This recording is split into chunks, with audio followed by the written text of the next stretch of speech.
Can't wait for another beautiful day on this planet.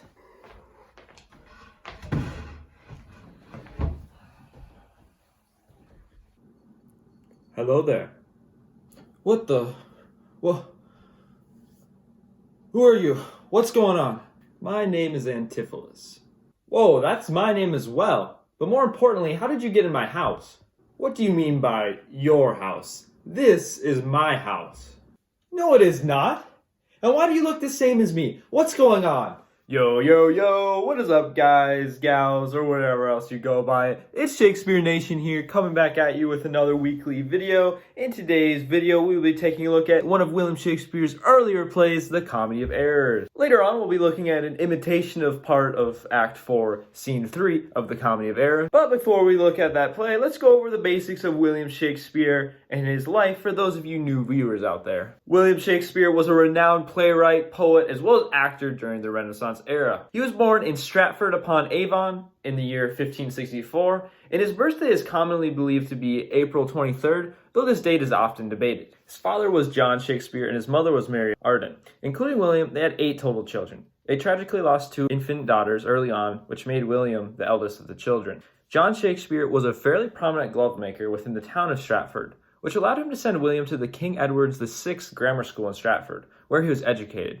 Unfortunately, at the age of 13, William Shakespeare had to drop out of school due to family reasons. William Shakespeare lived with his parents to the age of 18. When he turned the ripe age of 18, he married the 26-year-old Anne Hathaway. The marriage was rushed as Anne was already pregnant prior to the marriage. They had 2 daughters, Susanna and Judith, and a son, Hamnet, though Hamnet only made it to the age of 11 and unfortunately passed away. William Shakespeare had his children baptized in London in 1585 and stayed to continue to build a reputation there as an actor the next few years. During this time in London, he wrote some of his most famous plays, including Macbeth and The Tempest.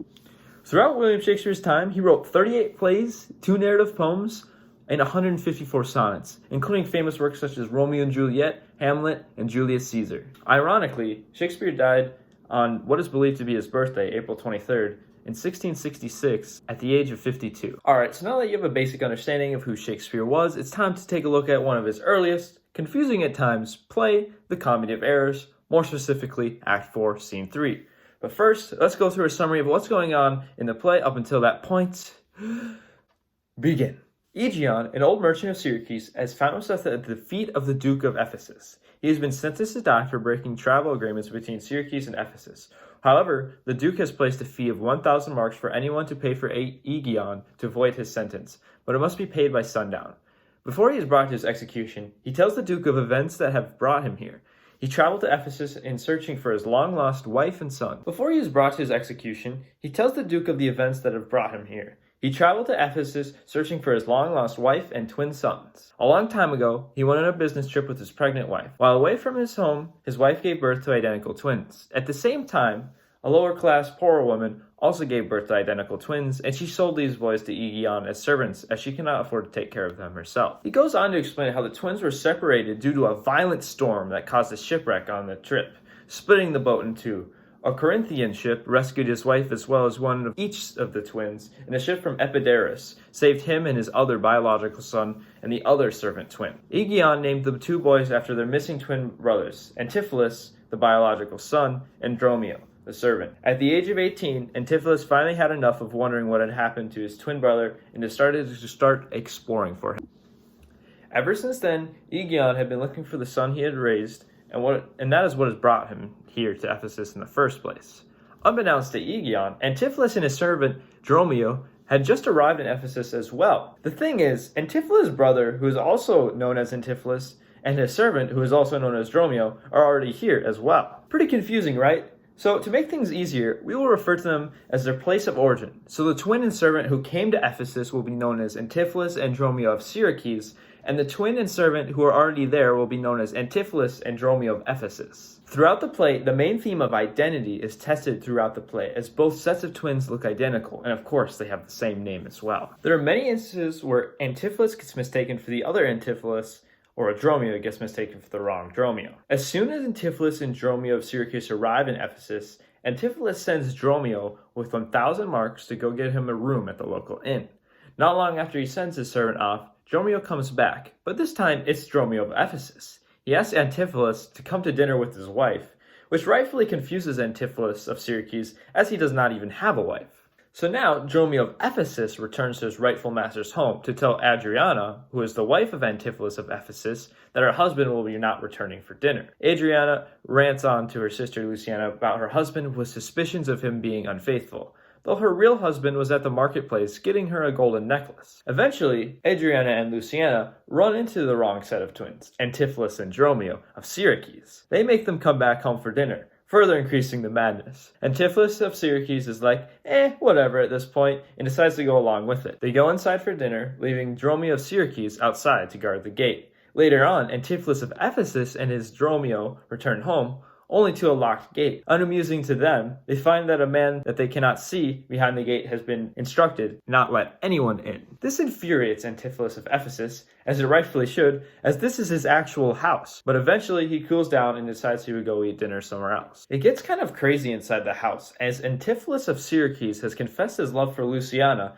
Adriana's sister. This is obviously problematic, as Adriana is married to Antipholus, and mistakes this Antipholus for her real husband. Later on, after Luciana turns down Antipholus of Syracuse, he decides it's time to get out of this cursed city as quickly as he can and sends his servant to go find a ship. Leaving the house, Antipholus of Syracuse is stopped by Angelo, the goldsmith, who has that gold necklace we mentioned earlier ready to give to Antipholus, though again, the wrong one. Antipholus of Syracuse gladly accepts this gift of the gold necklace, and Angelo refuses to take the pay for the necklace as he expects to be paid later. Later on, Antipholus of Ephesus is seen by Angelo, who's looking for the payment for the necklace he made and gave to Antipholus. Antipholus is confused as he never received the necklace and refuses to pay. This ends up getting him arrested. While Antipholus of Ephesus is in jail, Dromio of Syracuse approaches him, informing who he thinks to be his correct master that he has secured a ship to get out of the city of sorcerers. Antipholus of Ephesus, who, having no idea what he's talking about, tells Dromio to stop babbling on about whatever he is, and to get his wife to get bail money to bail him out. Dromio of Syracuse races back home and informs Adriana that her husband is in jail and needs bail out. Dromio of Syracuse starts running back. This is where he runs into his true master, Antipholus of Syracuse,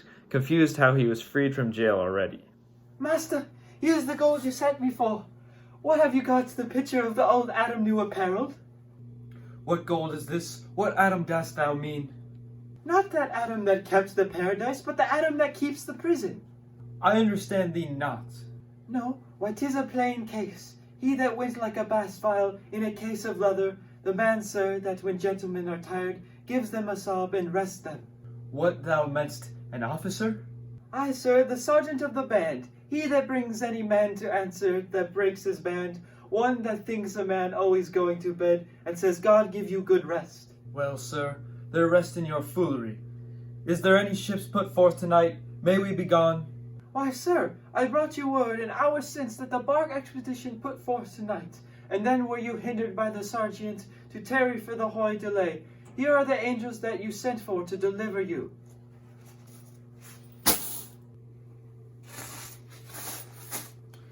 The fellow is distracted, and so am I, and here we wander in illusions. Some blessed power, deliver us from hence.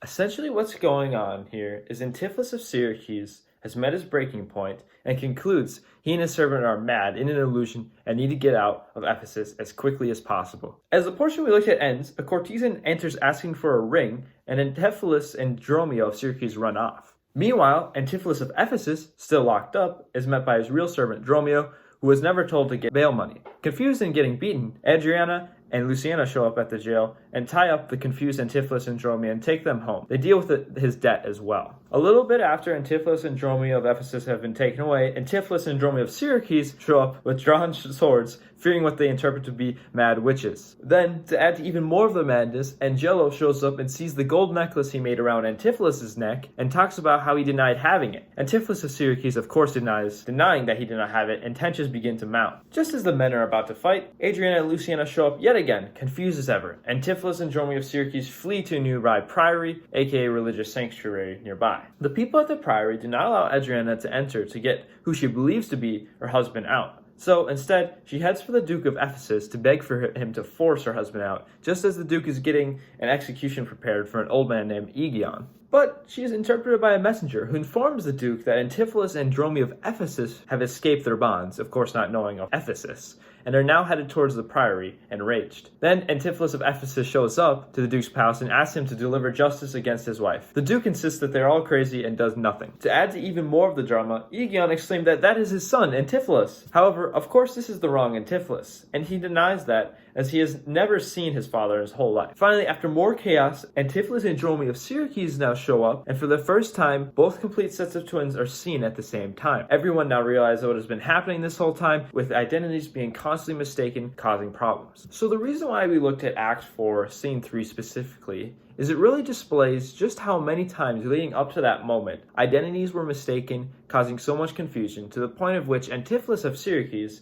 is at his breaking point, and concludes that the place they are at is cursed. He and his servant are in fact going crazy in an illusion, and they need to get out as quick as possible. So, The Comedy of Errors, one of Shakespeare's earliest plays and possibly the most confusing of his works. But how does the play compare to his other work? Professionals make the assessment that The Comedy of Errors lacks depth within the plot compared to plays such as Macbeth or Hamlet. They also talk about how the play overemphasizes and uses farce a bit too much throughout the play. There are just so many instances of random events happening to fill holes within the plot. However, after looking at this play for a good long time, I believe that for one of Shakespeare's earlier works, it's not a play that requires the amount of depth that some of those other plays needed. The simplicity of just having to know that there are two sets of twins that are constantly confused for the wrong ones makes this play simple and easy to follow. And to me, those are important elements for a comedy. I just want to be able to sit back and have a good laugh. And even if some moments are random, as long as it sets out to accomplish what it's supposed to do, which as a comedy, make me laugh, and it accomplishes that goal. So overall, I think that The Comedy of Errors accomplishes what it sets out to do as a comedy, and is a pretty good play overall. Well, that pretty much wraps up this video on The Comedy of Errors. If you enjoyed, make sure to hit that like button, subscribe for more videos. Until next time, I'll see you guys later. Shakespeare Nation, signing out.